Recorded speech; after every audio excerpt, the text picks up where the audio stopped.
Participant आशीष बहुत ही खूबसूरती से अपनी उम्र से ज़्यादा बड़ी बातें सुना के गए हमें।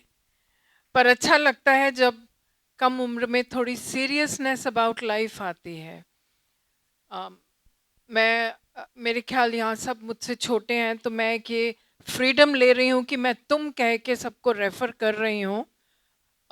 मेरे ख्याल से कोई इस चीज़ का प्लीज़ बुरा मत मानिएगा। अभी जो इन्होंने सुनाया उस पे कुछ ऐसे ही कोई खास शेर नहीं है, पता नहीं आप इसको कैसे लेंगे। मैं खुद को तुझसे मिटा दूंगा एहतियात के साथ, मैं खुद को तुझसे मिटा दूंगा एहतियात के साथ, तू बस निशान लगा दे मैं कहाँ कहाँ हूँ। सो दिस इज समथिंग जो जो शायद it's too early for Ashish to experience. ये एक मेचोरिटी ऑफ लाइफ है जो इन दो लाइनों में रिफ्लेक्ट कर रही है।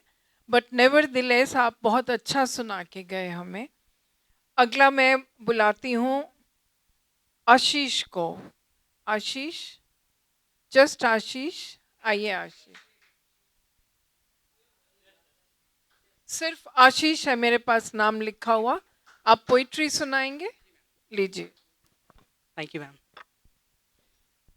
वेल, सबसे पहले तो आप सभी को नवरात्रि की ढेर सारी शुभकामनाएं। कासीद ओपन माइक और आईनेक्स का ये जो जॉइंट वेंचर है, उसको तहे दिल से शुक्रिया कहना चाहूँगा कि आपने मेरे जैसे बहुत सारे लोगों को ये मंच दिया कि हम अपनी बात आप तक पहुँचा सकें। खैर, आज का थीम औरतों के ऊपर है, तो जो मैं कविता आपको सुनाने जा रहा हूँ उसका शीर्षक है मुश्किल था।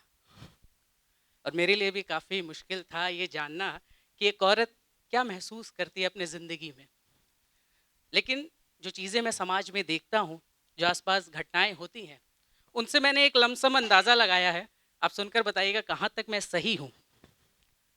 और उन्हीं से मैंने एक स्त्री के जीवन में जो अलग अलग पड़ाव आते हैं, उन पर वो क्या सोचती होगी, उसकी क्या विचारधारा होती होगी, उसे ही व्यक्त करने की कोशिश कर रहा हूँ। आज भी हम एक ऐसे समाज में हैं जहाँ बहुत सारी कुरीतियाँ हैं। बच्चियों को जन्म लेते ही मार दिया जाता है। तो शुरुआत करता हूँ। मेरा कैरेक्टर अभी एक छोटा सा बच्चा है जिसने जन्म लिया है कि आंसू थे सबकी आंखों में जब मैं दुनिया में आई थी। आंसू थे सबकी आंखों में जब मैं दुनिया में आई थी, और कहीं पालने में ही मार न दी जाऊं इस डर से मैं घबराई थी। बहुत बहुत शुक्रिया। कि आंसू थे सबकी आंखों में जब मैं दुनिया में आई थी, और कहीं पालने में ही ना मार दी जाऊं इस डर से मैं घबराई थी। कि अभिशाप नहीं परिवार पे मैं, ये बतलाना मुश्किल था, और मेरे भी अरमान है बाबा ये समझाना मुश्किल था। बहुत बहुत शुक्रिया। फिर आगे बढ़ते हैं। हमारा कैरेक्टर अब 10-12 साल का हो चुका है। ये सारी बातें मैं ऐसे लोगों की कर रहा हूँ जिनकी औरतों के लिए एक विकृत सोच है, वहाँ की मैं बातें कर रहा हूँ। वैसे हमारा समाज थोड़ा एडवांस हो गया है, लेकिन फिर भी मैं उन लोगों को ही रिफ्लेक्ट कर रहा हूँ अपनी कविता में। तो LCA मत कहिए कि हर जगह ऐसा नहीं होता है। मैं वहीं की बात कर रहा हूँ जहाँ ये होता है।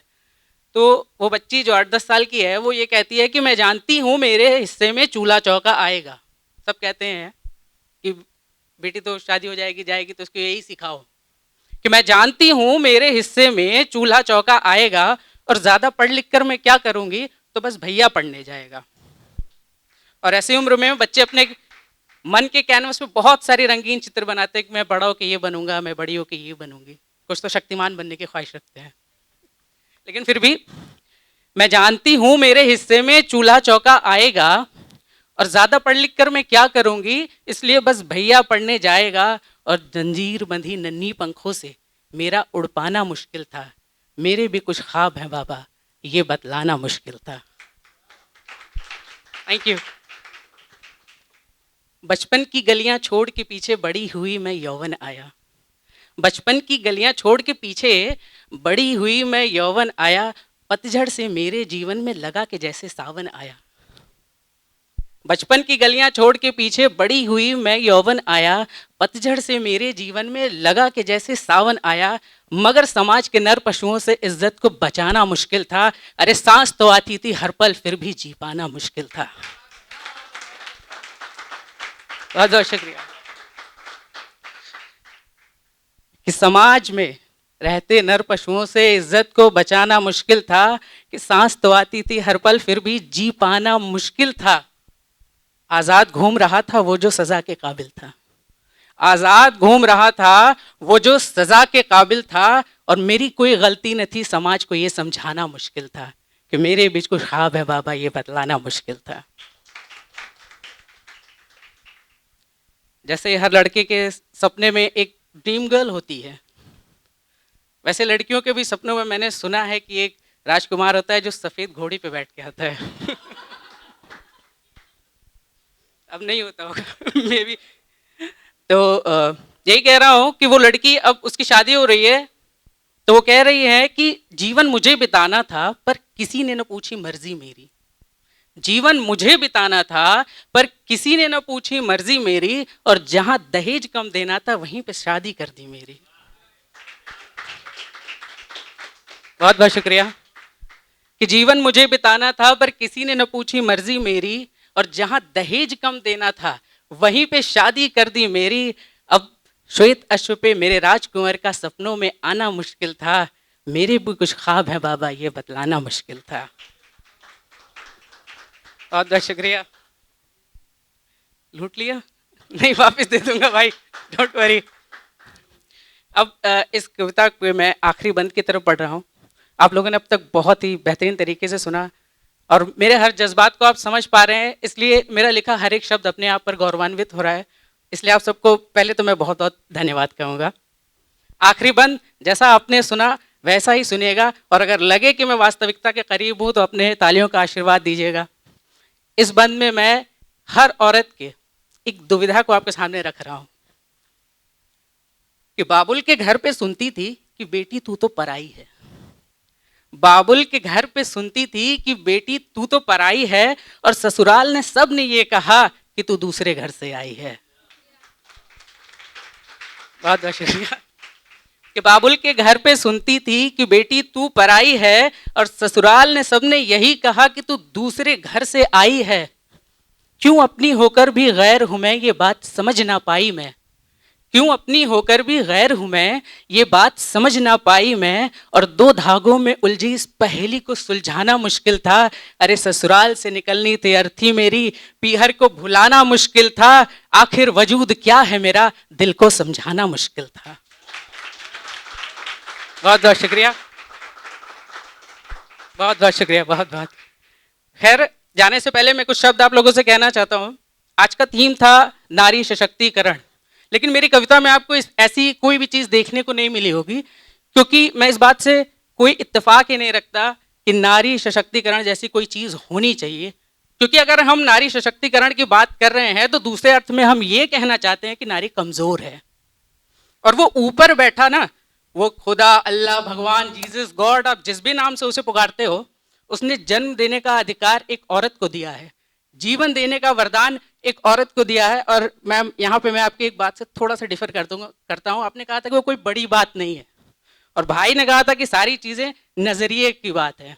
तो उसमें मैंने एक जो अपना नज़रिया डाला है कि क्यों मैं इत्तेफाक नहीं रखता इस नारी सशक्तिकरण से, कि भगवान ने अगर जन्म देने का अधिकार औरत को दिया है, वो इसलिए क्योंकि वो जानता है कि जिम्मेदारी का बोझ उसी के ऊपर डालना चाहिए जो उसको उठाने के काबिल हो, और जिस कंधे पे उस भगवान को भरोसा है वो इतना कमजोर नहीं हो सकता कि उसे सशक्तिकरण जैसी किसी चीज की जरूरत पड़े। It is never about empowerment, it's always about self realisation. यहां बैठी जितनी भी फेमिनिन है, मैं उन सबसे कहना चाहता हूं कि साइना की स्मैश में, कल्पना की उड़ान में, मैरी कॉम के मुक्के में, लक्ष्मीबाई की तलवार में सिर्फ एक ही बात कॉमन है, और वो ये उनका जज्बा कि मैं हार नहीं मानूंगी। और जिस दिन ये जज्बा आप अपने अंदर ला लोगे, जिस दिन ये सेल्फ रियलाइजेशन आप कर लोगे, कोई भी जंजीर इतनी तगड़ी नहीं कि आपको उड़ने से बांध सके। मैं हूं आपका दोस्त आशीष सेठ। धन्यवाद। Thank you ma'am. Thank you so much Ashish. बहुत अच्छा लगा सुन के आपके ख्यालात, और बहुत अच्छा लगा लोगों की तालियों से आपका समर्थन। अब अगले हैं हमारे पास, शायरी सुनाएंगे सादफ खान। सादफ कहाँ है? अच्छा, आइए।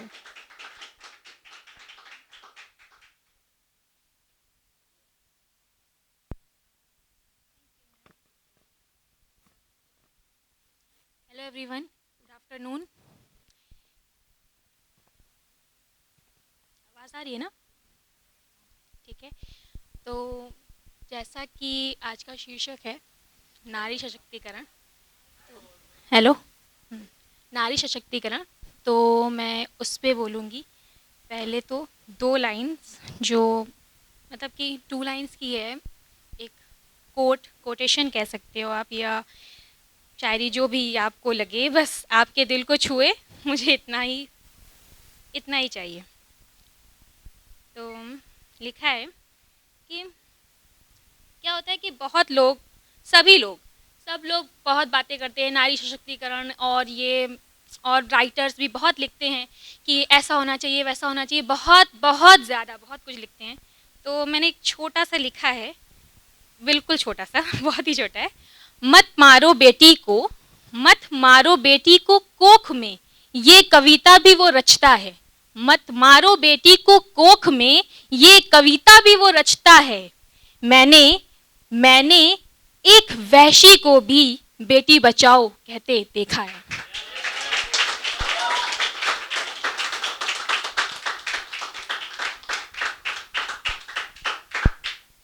थैंक यू, आप लोगों ने बहुत सहारा मिली मेरी इसको, छोटी सी लाइंस को। एक फिर से है, इस कविता का शीर्षक मेरे है सब्र। सब्र मतलब मुझे लगता है सभी लोगों को लगभग पता होगा कि पेशेंस, सब्र मतलब पेशेंस होता है।